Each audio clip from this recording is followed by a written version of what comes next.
ब्रह्मा जी द्वारा नागों को श्राप देना। भीष्म जी ने पूछा कि हे भगवान, त्रिविक्रम का रूप धारण करके भगवान ने महाबली वाशकली दैत्यराज को बांधा। ये महाआश्चर्य रूप वृत्तांत आपने कहा। जिस रूप के द्वारा बलि को निवृत्त किया, हमने तो बहुत से दुर्जतमों के मुख से ये सुना था कि अब भी पाताल में विरोचन के पुत्र दैत्यराज बलि विराजते हैं। फिर जब वाशकली का रहना आपने कहा, वह बलि का रहना भी हमने अन्य ब्राह्मणों के मुखों से सुना। तो फिर पाताल नागलोक कैसे हुआ? वह पिशाचों की उत्पत्ति का वहां होना कैसे संभव हुआ?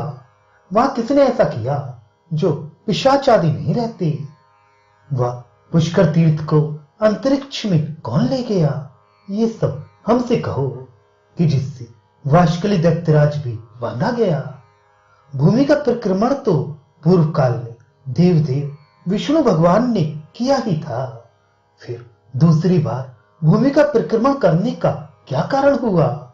ये सब जैसे हुआ हो विस्तार से हमसे वर्णन कीजिए, क्योंकि ये वृत्तांत सब पापनाशक है।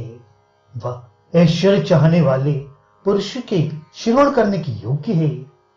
पुलस्त्य बोले कि हे राजन, तुमने तो कौतुक से बड़े प्रश्न का भार हम पे रख दिया। हे नृपोत्तम, जैसा वृत्तांत हुआ है हम सब कहते हैं।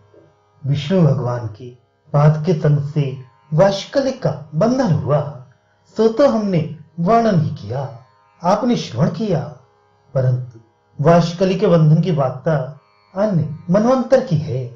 उसके पीछे इस व्यवस्थित मनवंतर में फिर जब त्रिलोक के बलि करके दबा लिया गया, तब हे भीष्म, श्री विष्णु जी ने वामन अवतार धारण करके भूमि को अपने पदों से नापा है। वह यज्ञ में अकेले ही जाकर उसी प्रकार राजा बलि को बांधा है। तब फिर वामन जी का प्रादुर्भाव हुआ। वामन जी ने फिर 3 पैरों से तीनों लोकों को नापा है।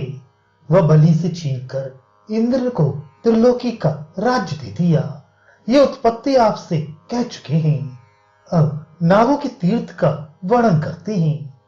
सो हे महाव्रत, उसे सुनो। अनंत, वासुकी, तक्षक, महाबल, करकोटक, नागेंद्र, पद्म व और भी बड़े बड़े सर्प, जैसे कि महापद्म, शंख, कुलिक व अपराजित, ये सब कश्यप मुनि के संतान हैं। इनसे सब ये जगत पूरित है। प्रसूति द्वारा ये जगत पूरित हो गया। ये सब सर्प बड़े कुटिल, भयंकर कर्म करने वाले, बड़े तीक्ष्ण मुख के व विष से बड़े उल्बण होते हैं। मंद मनुष्यों को देखते ही एक क्षण भर में भस्म कर देते हैं। उनके देखते ही हे राजन, मनुष्यों का नाश होता है। इस प्रकार दिन दिन मनुष्यों का नाश जब होने लगा, तो अपना सब ओर से नाश देखकर सबकी सब प्रजा शरणागत रक्षक ब्रह्मा जी की शरण को गई। वही राजन ये सब वृतांत कहने पर उद्यत हुई। वह विष्णु भगवान की नाभि के कमल से उत्पन्न पुराने ब्रह्मा जी से सब यहाँ की प्रजा विनय पूर्वक बोली कि हे देव देवेश, सब लोगों की उत्पत्ति के कारण आप ही परमेश्वर हैं। वह आप ही ने बड़े तीक्ष्ण दांतों वाले सर्पों को भी बनाया है। परंतु हम लोग प्रतिदिन इन सर्पों से अत्यंत भय देखते हैं। हम अत्यंत कृपण हैं। मनुष्य व पशु व पक्षी के समूह क्षण मात्र में भस्म होते चले जाते हैं।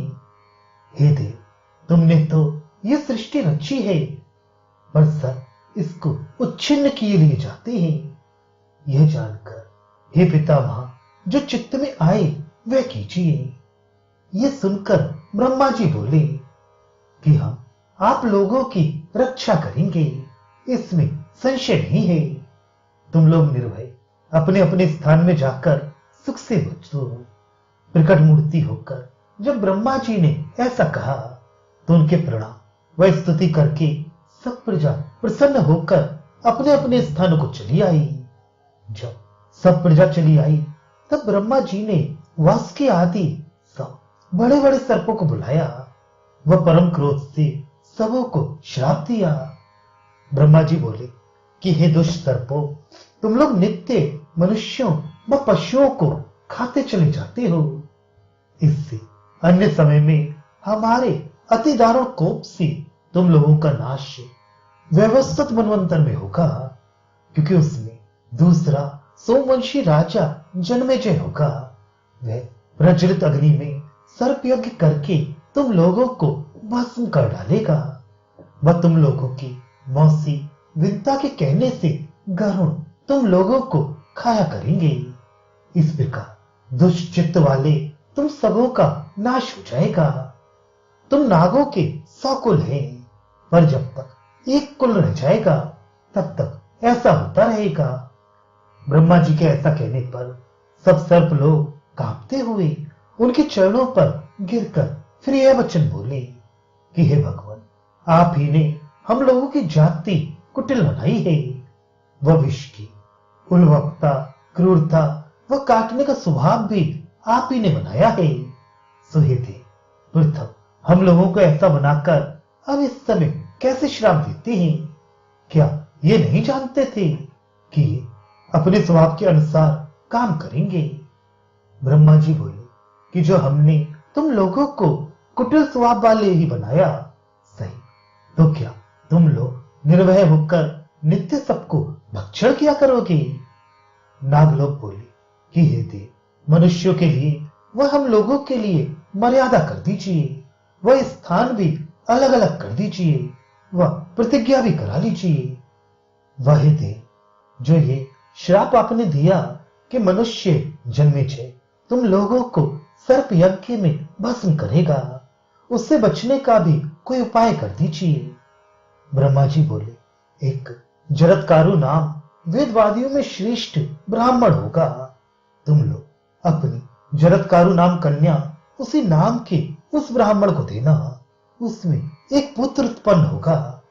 वह ब्राह्मण तुम लोगों की रक्षा करेगा, वह तुम्हारे कुल को पवित्र करेगा। वह नागो, हम मनुष्यों के लिए वह तुम्हारे भी एक समय नियत किए देते हैं। उस हमारे शासन को एक मन होकर सुनो। सुतल, वितल व तीसरा तलातल, इन 3 प्रकार के स्थानों को तुम लोगों को हमने दिया। इससे वहीं को तुमको चले जाना होगा। वहां पर हमारी आज्ञा से बहुत प्रकार के भोग भोगते हुए तुम लोग टिके रहना। वह पाताल तक सब तुम लोगों का ही स्थान है। व्यवस्थित मनवंतर के आदि में कश्यप मुनि से धीमान सुपर्ण के सब देवताओं के भागी गरुण उत्पन्न होंगे। वे सब देवताओं के हिस्सेदार होंगे। वे कुछ तुम लोगों का भक्षण करेंगे और जन्मेजय के यज्ञ में अग्नि भी तुम लोगों को भक्षण करेगा। तब सबका विनाश होगा, पर तुम सबका निसंदेह नाश होगा। जो जो बड़े क्रूर स्वभाव के महादुष्ट सर्प होंगे, उन्हीं का नाश होगा। यह मिथ्या ना होगा।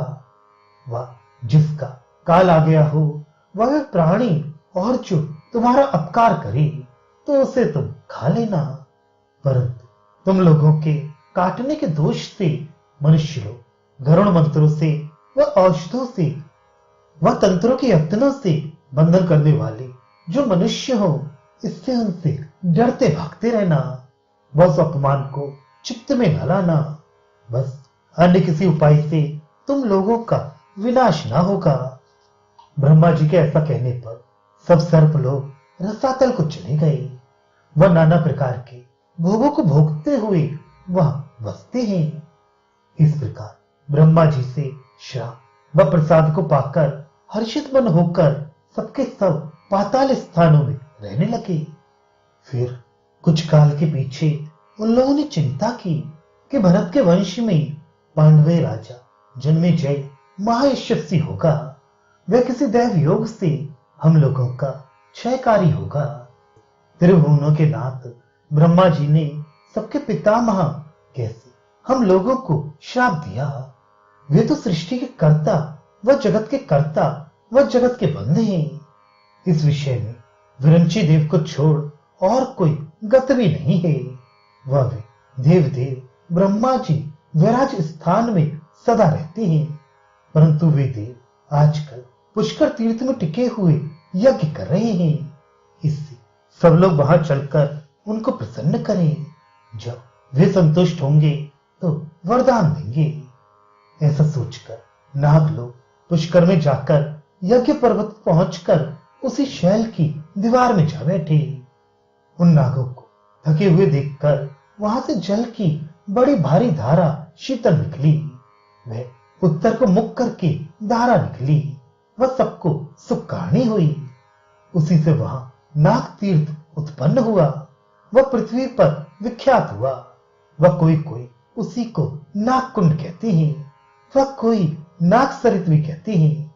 यह नाग तीर्थ सब तीर्थों से पुण्यदायक है। वह सर्पों के भय को नाश करता है।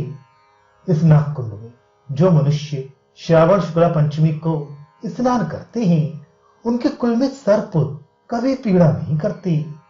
और वहां जो मनुष्य पितरों की श्राद्ध करते हैं, पृथ्वी के रूप में उनको ब्रह्मा निस्संदेह परम पद देंगे।